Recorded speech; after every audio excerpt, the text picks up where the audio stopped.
आज के युग में जब ज्ञान और विज्ञान ने एक नई दिशा दी है, तब भी कुछ लोग अंधविश्वास के जाल में फंसे हुए हैं। यह अजीब है कि पढ़े लिखे होने के बावजूद कई लोग अनजाने में बाबाओं और तांत्रिकों पर ज्यादा भरोसा कर रहे हैं। समाज में इस विचारधारा का फैलाव इसे और भी खतरनाक बना देता है, जहां शिक्षा का उद्देश्य केवल ज्ञानार्जन नहीं बल्कि सही निर्णय लेने की क्षमता विकसित करना भी होना चाहिए। राधा की कहानी इस मानसिकता को स्पष्ट रूप से दर्शाती है।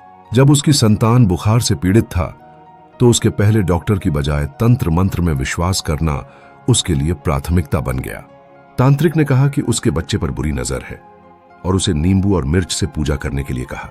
राधा की सरलता इस बात का प्रतीक है कि कैसे अंधविश्वास हमें सच्चाई से दूर ले जा सकता है। जब उसने उन तरीकों पर भरोसा किया तो उसके बच्चे की हालत और भी बिगड़ गई। राधा की रात भर की चिंता और रोना हमें यह सिखाता है कि कभी कभी हमारी सोच ही असली समाधान हो सकती है। पड़ोसी द्वारा अस्पताल पहुंचाने का निर्णय उसकी स्थिति को बचा जाता है।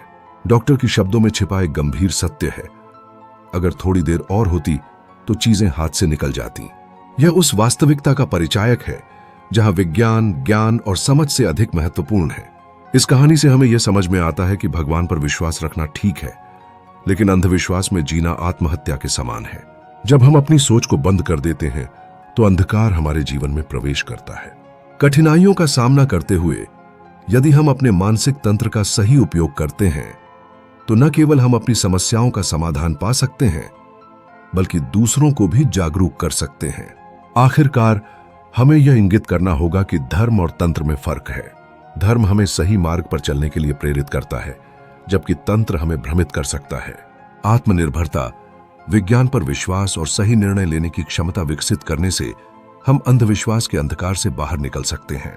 दोस्तों, भगवान पर विश्वास रखो, लेकिन अपनी सोच को कभी मत छोड़ो।